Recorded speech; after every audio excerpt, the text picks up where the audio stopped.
The International Monetary Fund and the World Bank have been founded, just like the United Nations after World War II. Why? Mainly because after the war, everyone wanted peace. However, peace on an empty stomach is hard to maintain. So these two institutions were meant to help the economic stability of the world. Both of them are basically banks, but instead of being started by individuals, like regular banks, they've been started by countries.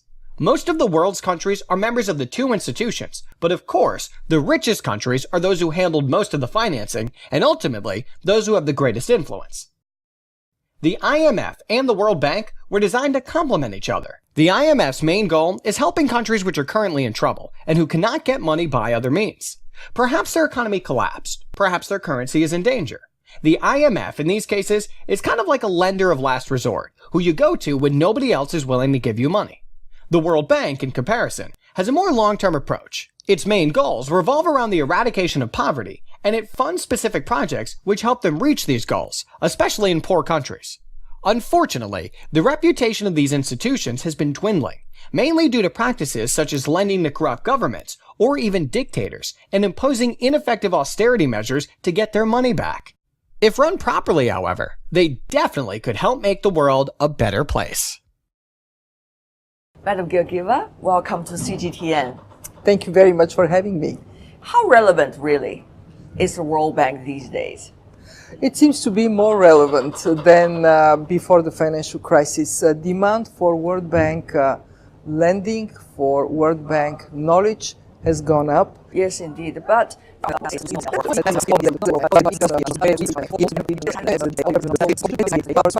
and it is level playing field. yeah. Everybody would like to be able to operate in an environment where policies are similar, where procurement is more or less standard, and this is what the World Bank provides, this ability for us to function in a level playing environment. Yes. President Xi said something very interesting in Davos. He quoted the founder of the Red Cross, Yes. that poverty is your enemy.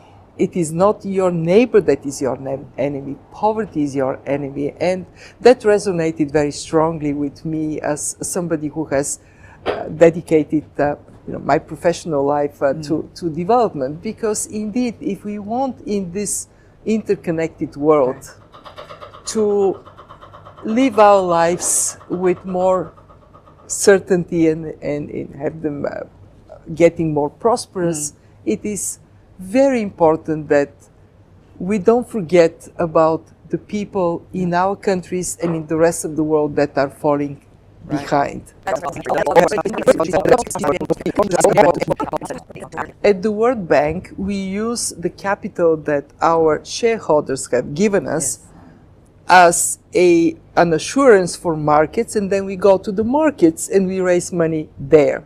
For a relatively small amount of $15 billion paid in capital, over the history of the World Bank, we have provided more than $700 billion in lending, including very important projects here in China.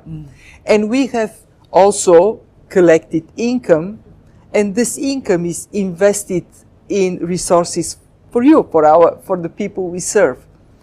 So what I do in my job, I make sure that we manage our portfolio of investments carefully, that we have lower risk investments and we have high risk investments, so we can protect the most precious for us vis-a-vis the financial markets, our AAA rating. And when we do this, you used a very important term, very important for us, fairness. Right. We look at where we can make the biggest difference and how we make sure that we serve all client groups fairly, that we support the poorest countries. Fairness. Right. We look at where we can make the biggest difference and how we make sure that we serve all client groups fairly, that we support the poorest countries. Fairness. Right. We look at where we can make the biggest difference and how we make sure that we serve all client groups fairly, that we support the poorest countries, that we support the countries that are striving to get from low income to higher income level, that we are engaged with our middle income countries as well. Why is this important? For two reasons. One, generating knowledge from the whole world for each and every one of our clients to benefit. So what we learn elsewhere, we bring to China. What we learn in China, we bring elsewhere. And two, because when we provide a balanced portfolio, then the financial viability of the World Bank stays very, very sound.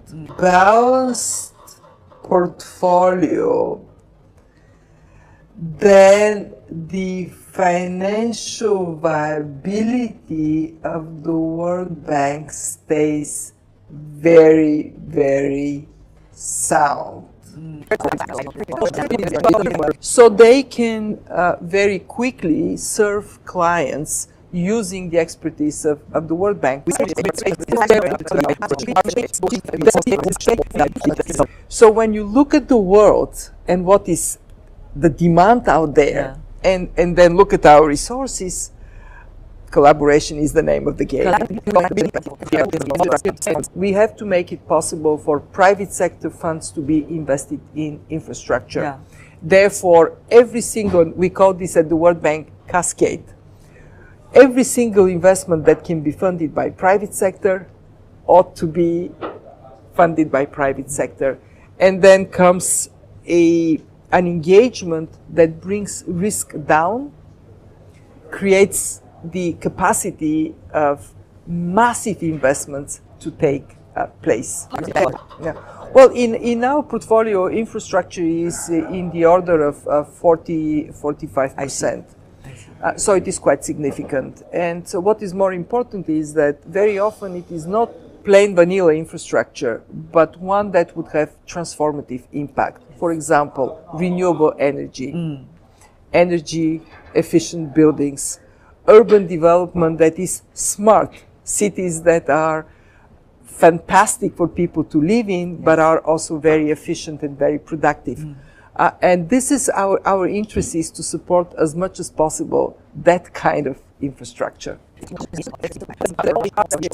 And nobody I know of wants to be unfair, and yet we are also driven by our short-term interests.